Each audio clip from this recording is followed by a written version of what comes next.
What's up, everybody? I've got for you today a really timely case study on interfaith conflict. We had just brought it up today and had a couple of discussions on it. But we're talking interfaith conflicts, Israel and Palestine. It's what we were talking about in class today. And then Anea was like, hey, can you shut up so we can finish our presentation? And she was right. So we're going to just kind of start from the top. Things you need to know. I'll give you the brief history of what's going on.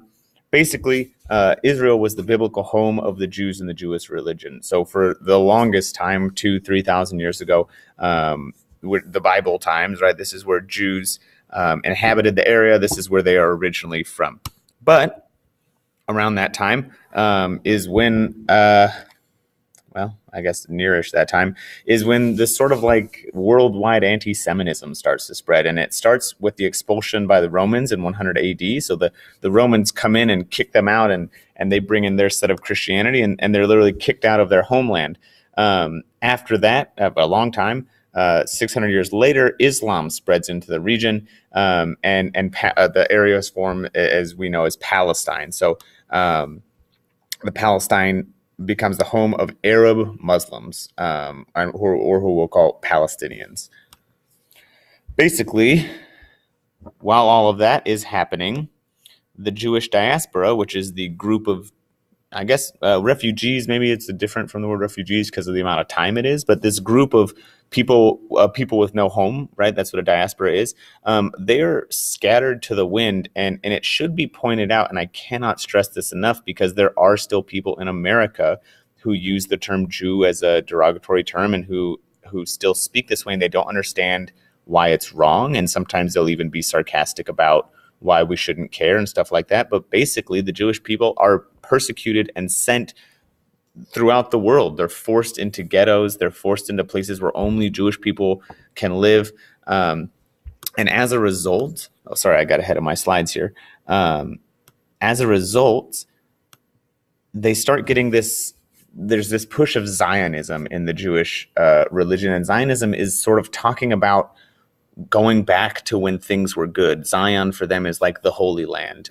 If you've seen The Matrix, Zion is the place of safety where all the humans live and the robots don't reach. And it's this idea that there's a time and a place where the Jews will be safe. They call that Zion.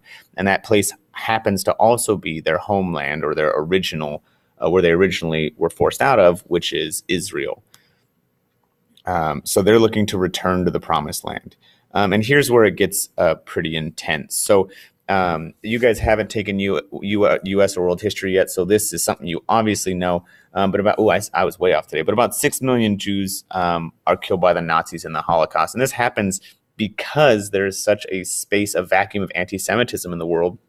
The Third Reich, or Hitler and his minions, they use this very just worldwide, I guess racism is close to the word, of Jewish people, and they use them as a scapegoat for their loss of culture, and that allows them, that hate that's just been kind of like spiraling around the world, allows them to use them as scapegoats, and they start an ethnic cleansing, and that's what the Holocaust was, which was basically, killing, bringing into internment camps and killing Jews. And I mean, this happened at a scale that has seldom been seen in the history of the world.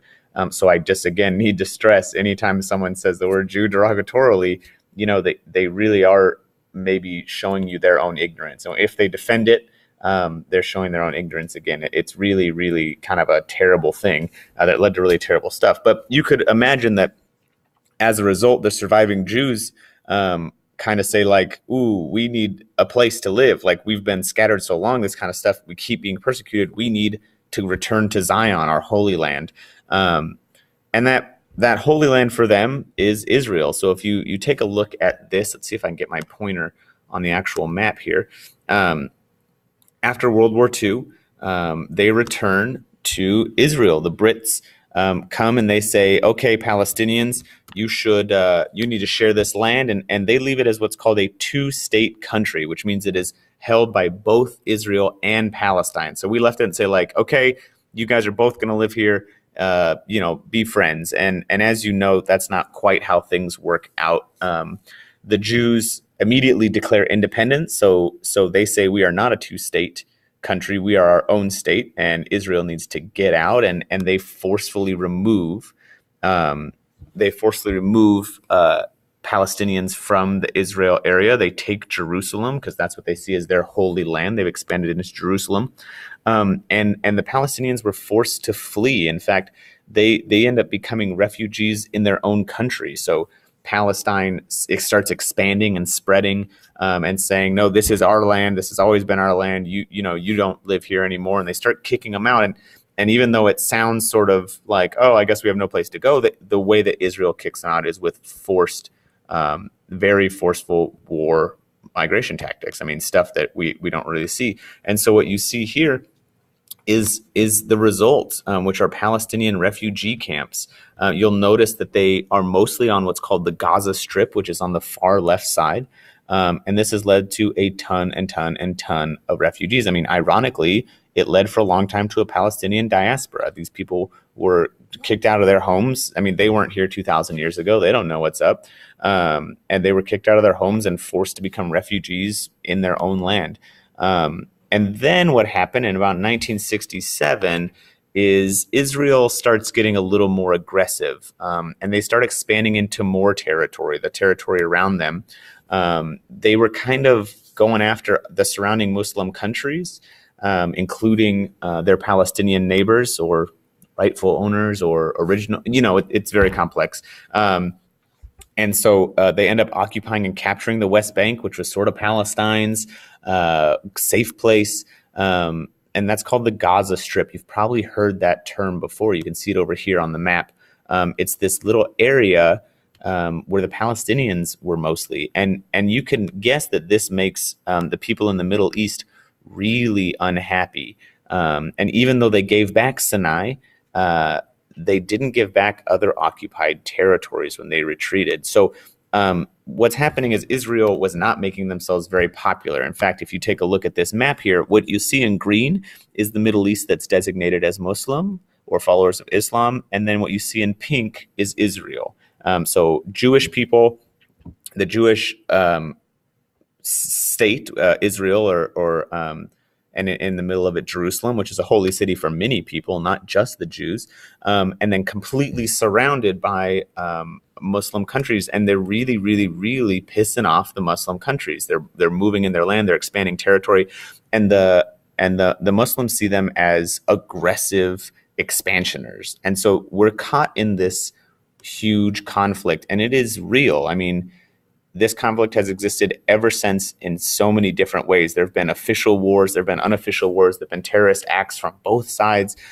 It's been really, really aggressive. And it's essentially the Jewish Israels versus all Arab Muslim Palestinians. And the Jewish Israels have the support of the United States, which means they have a lot of money and a lot of guns. They're both fighting for land. With religion as their ultimate claim. So this is maybe the best definition of a religious clash you can think of, and it's totally and completely within the realm of geography.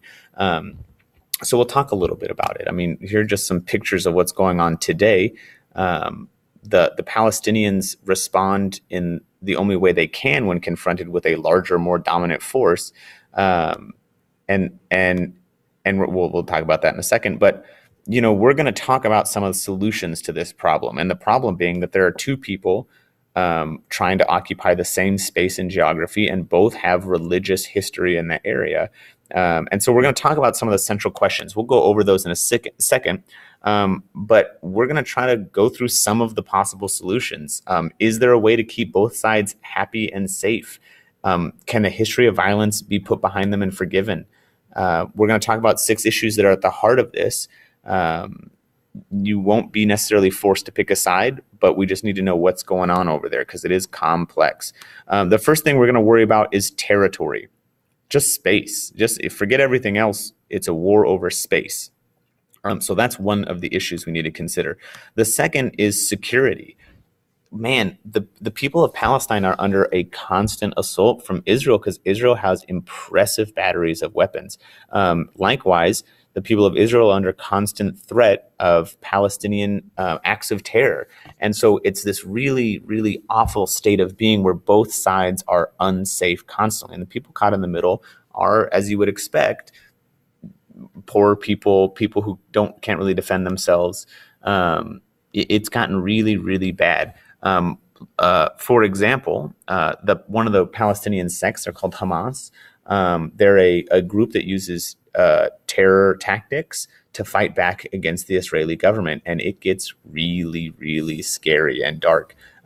They fight in their point of view the only way they can, and from the Israeli point of view, they are terrorists. So it's really, really complex. And we know Israel has responded to those acts of terror with forceful occupation. So they're saying, stop shooting, stop being terrorists, and the Hamas is saying, stop shooting us with missiles, and no one is stopping. We've tried so many ceasefires over there, and just all it takes is one group of people to respond, and it's back to war. The third thing we need to worry about is settlements and barrier issues. When Israel decided they were going to expand, they've also been trying to get people to live there. So you can see all these houses and the walls they set up. So when they take an area, they put up walls and they try to keep out the Palestinian people. And as you know, these walls are semi-permanent. Even if they made a treaty, these walls are going to stick there, and those Palestinian people are going to be trapped outside of what they believe is their rightful land. And then the next thing we need to worry about is refugees. Boy, there's a freaking zillion of them out there. I mean, the Palestinian people are in a real, real bad spot. Take a look at some of the numbers over there in the areas surrounding Israel. Finally, we're going to talk about Jerusalem. Jerusalem is tricky. There's no other way to say it.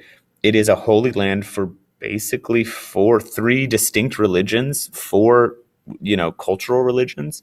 And everybody wants to lay claim to it. And right now, Israel kind of has a strong hold on it. And finally, and most importantly, is how are we going to, as these two groups, deal with this long-held hatred and incitement? I mean, even when Israelis and Palestinians sit down and make an agreement, there's always tension, there's always hatred, and it always ends up with somebody breaking that treaty and then the war starting over again. It is a sticky situation. We're going to discuss it a lot in class, but what I need you to do tonight is, after you've done taking notes for this, I need you to go ahead and take notes on that second video that I sent you. Really interesting stuff, and they're going to do a much better job of explaining the Israel-Palestine conflict than I did. Hope you guys have a good night. Sorry this one was a little long.